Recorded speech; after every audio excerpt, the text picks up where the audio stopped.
Thank you very much, my dear George, for being here today on this episode. George is an elite performance coach that helps athletes and helps professionals, C-level executives as well. So I would like to give him the floor. So George, just take it away and in your bio, who you are. I'm super excited today. Yeah. Hey, Louis, I appreciate you having me on and the opportunity to kind of speak. As we were kind of having a little bit of a pre-podcast conversation, we were talking about the importance of, mindset, mental toughness, leadership, culture, and performance, the impact it has on performance. Just a little bit about myself. I was a former professional hockey player, worked on successful teams. I was lucky enough to be a part of my youth championship teams that won leagues, junior championship teams. We won a university national championship. And when I played professional hockey, lucky enough and fortunate enough again to win a championship. And through each of those experiences, I always found I was learning more. And then when I transitioned from hockey into the corporate world, I was able to take some of those lessons that I learned there and continue to learn and take those things that the unique things that you learn from a sports environment and a team environment that you're able to translate into certain successes in the corporate world. And so, I kind of frame it as, from the locker room to the boardroom, and the importance of mindset, leadership and culture into performance. And, talent alone will set the floor, but leadership, culture and mindset, create the ceiling. And what we're often trying to do is reach our peak performance and learning little things that allow us to multiply that. That they take our skill to the next level because hey, we've learned some things when it comes to mindset, leadership and creating a winning culture. Those things are very impactful multipliers of performance. So anybody running a business, strategy and a plan gets you part of the way. But then obviously, the leadership and the culture you create and the mindset you have is going to actually dictate, how far you take that. Yeah, it sounds like very relatable in terms of you have to be leveling up yourself into the person and the professional that you need to become.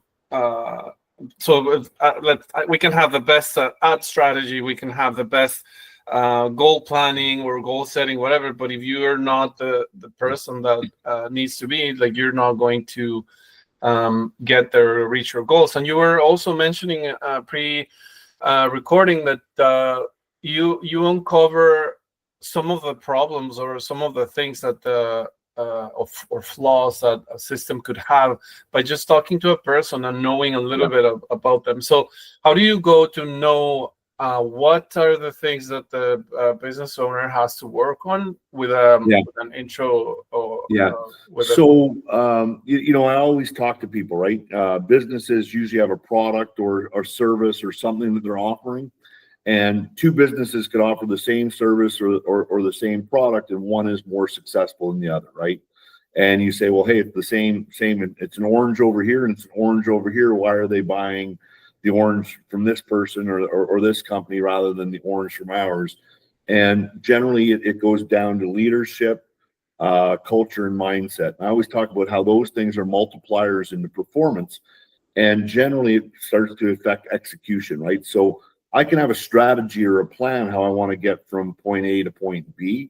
But if I'm not intentional about my actions and I'm not authentic and I have a good communication, I'm able to tell people what's expected, I'm holding people accountable, and I'm moving forward, often execution starts to fail and you start to get a little bit of a fall off from maximum performance. And then when you start to get fall off, it just kind of snowballs and gets ahead of itself, right? So, I talk about, in my model, when it comes to leadership, I talk about 12 non-negotiables of championship leadership, and they're divided into 4 groups. 4 fall into champion identity, which is self-leadership. 4 fall into champion influence, which is about relational leadership. how you act with the people around you. And then the last four fall into champion impact, which is the executional leadership, right? And if you falter in any one of those areas from a leadership standpoint, you're not meeting maximum potential, right? You're going to fall off either by leading by example. You're going to fall off in being able to influence people because you communicate poorly, or you're not authentic. And then you have the impact, which is how to motivate people to turn around and give their best and give their all, right? And work from there, which is the kind of a belief and optimism standpoint of where we are now and how we can get to the next point.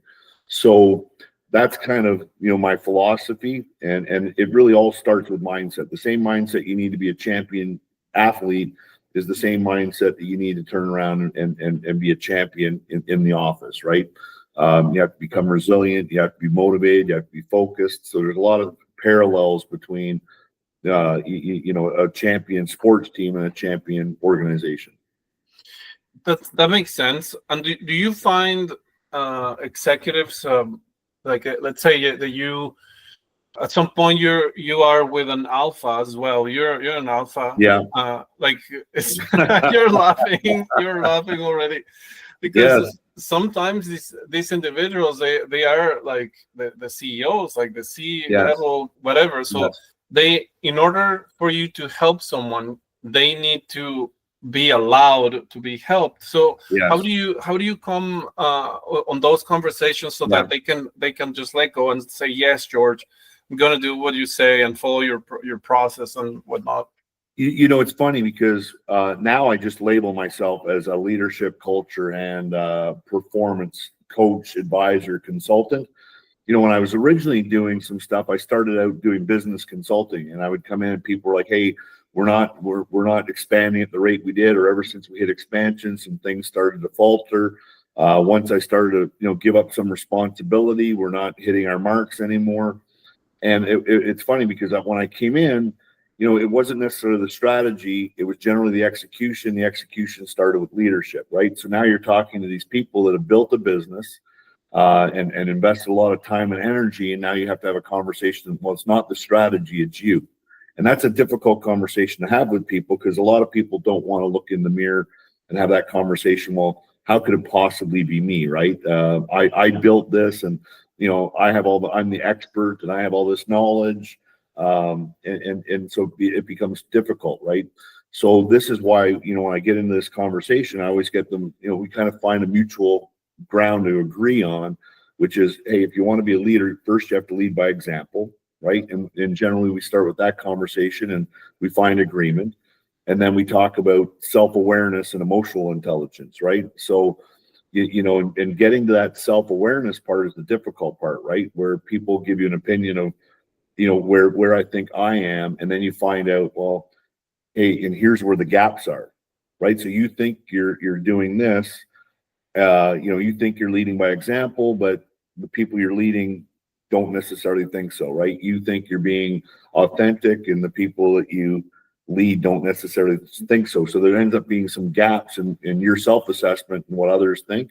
And then it's trying to get them to buy into, can there be some improvement if you had more self-awareness? And what the way the conversation generally works, Lewis, is it's hey, let's try and have an open conversation so that we can meet peak performance.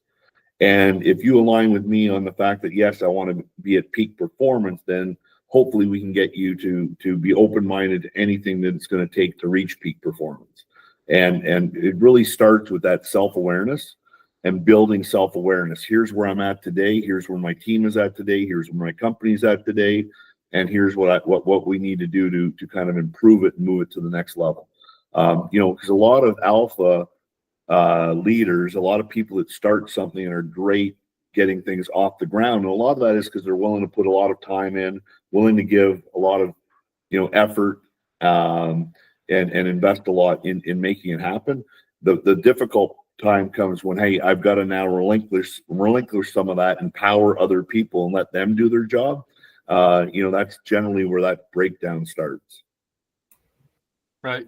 That makes sense. So the self-awareness and how they they might have seen also like the stagnancy probably of their business and things like that, where okay, like I need to level up myself. And in the contrary or the opposite spectrum, there will be those that when I don't know, like they have become so many obstacles that sometimes they start developing self-doubt, limiting beliefs, and things like that. Yeah. So on that level, how do you come in and help them? I'm imagining that in the case of the sports world, Yeah. like that is not an option to have like the limiting beliefs and those No. things, right? No. So when I teach sports, Louis, I always start with purpose, understanding why you do things and what motivates you. Because once you have purpose, you can start to attach it to some of these other things, right? Goals and other stuff. And having a strong purpose makes you more resilient. I always talk about men, right? I don't have time for this. I can't go to the gym anymore. I've got to eat more on the run. I just don't have time. A doctor tells you, hey, you know what? If you want to live past 55, you're going to have to change your diet, find more exercise. All of a sudden, they now have a new purpose and new motivation to find the time to exercise, to eat, to do some other things, right? So once you find that purpose, it's a strong driver to behavior, right? And a strong driver to performance. So I start with purpose, then I talk about belief and optimism, right? So do you believe that you have the ability to do what it is that you're trying to do? And then you build a belief system. And then you try and create optimism. And it's not rose-colored glasses optimism. It's optimism in, hey, if I do this, I can actually achieve my goal, right? And then you're trying to get people to understand, hey, the link between taking action and the link between an outcome. And you don't always control the outcome, but what you do control is the process and the things that you can do. And optimism is, hey, this might be difficult, it might be challenging, but if I turn around and do the things that I'm capable of doing, and I push myself to try and create the outcome, I can certainly influence and hopefully achieve it.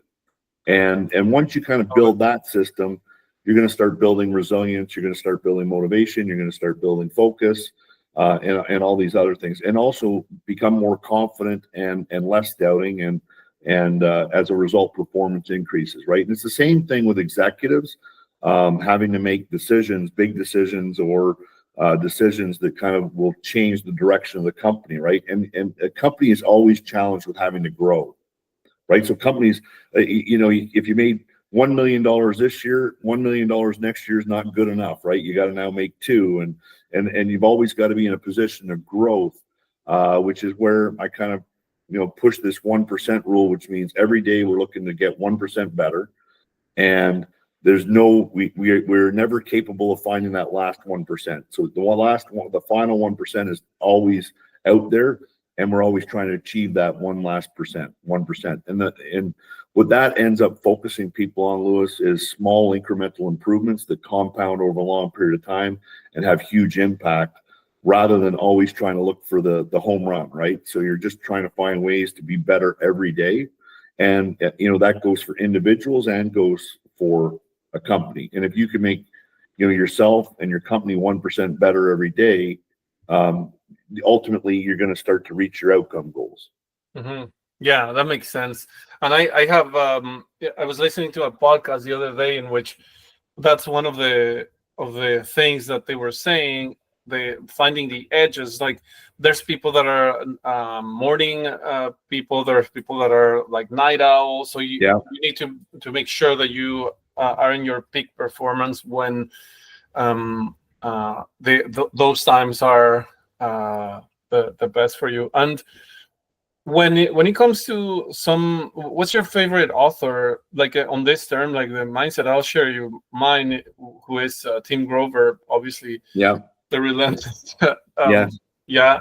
So I love this topic, so that's why I contacted you. So who's your favorite author, and why?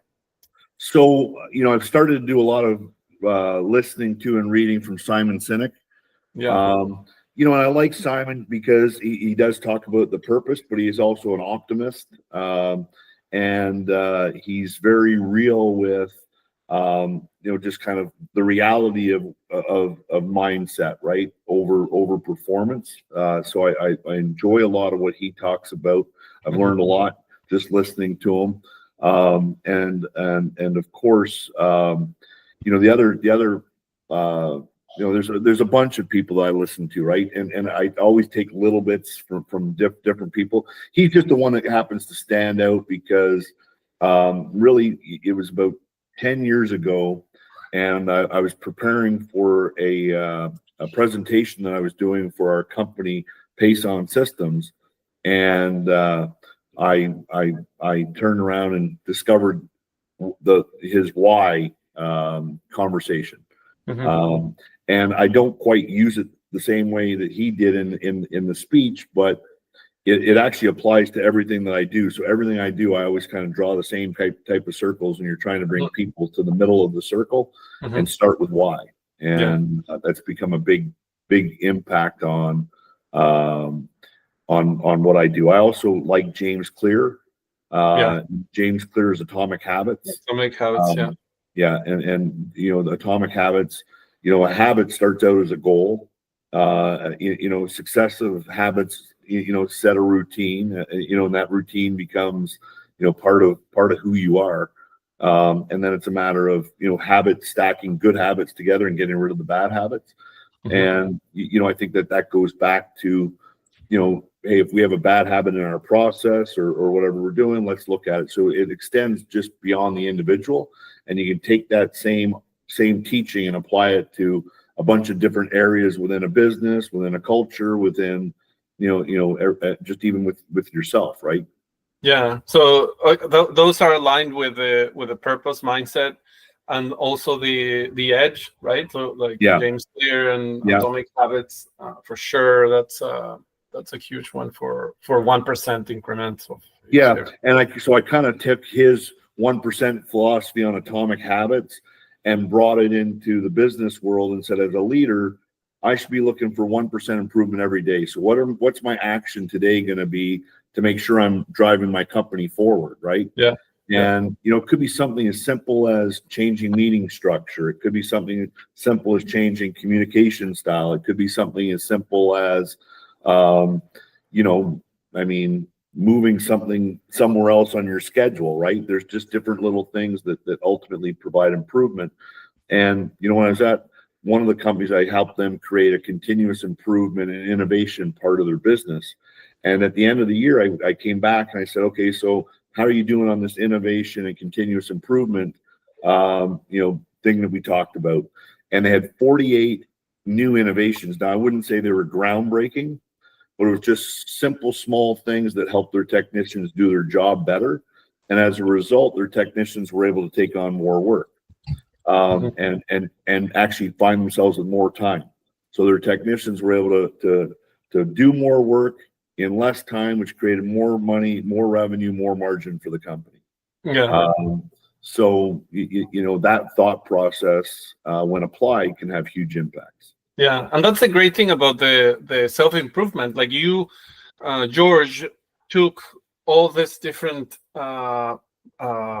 techniques and the authors and your own personal experience and the coaching from looking at this business owners thrive, as well as maybe some failures on the sports industry. So you put it all together, and you are the unique recipe. So there's nobody else like yourself. And how do you drive impact, and how do you lead, and how you scale businesses? With that being said, how would you or what's the best way for getting in contact with you? Obviously, everyone is going to see the website at the description of the episode, your LinkedIn profile.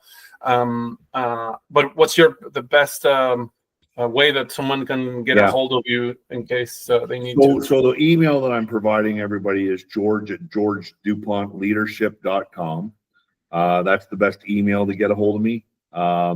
And then, of course, everybody's also free to text at 405-206-0180. Perfect. And text is just better than calling or messages, because I don't always pick up. So I will respond to text. Beautiful. Appreciate it. Is there any last final remarks or anything else? No, I do appreciate, I'm driven by trying to help people get the most out of things, right? And the best reward I ever have is somebody coming back and saying, hey, you know what? I heard one thing and it's impacted me in such a positive way, right? And just to finish off, if you don't mind, because there's a book I read a long time ago. I couldn't tell you the book, couldn't tell you the author, but the lesson I learned was, as a leader, your key job is to understand what somebody's telling you and not lose it in the way that they deliver it, right? So some people get upset and anxious when they got to go talk to the boss, or they might do these other things. And it was like, make sure you understand their message. And that, I applied that to everything I do, and that has been real impactful for me. And it was just one simple thing from the book. I don't remember anything else. So I always say, if you can get one thing for me that helps you improve your business, then I'm happy to contribute, right? And don't look for huge gains. Sometimes just following one little thing that's going to help you be better is something that's all you need. Fantastic advice. Thank you, George. Yeah. Thank you, Louis. Appreciate it. Thank you. Thank you.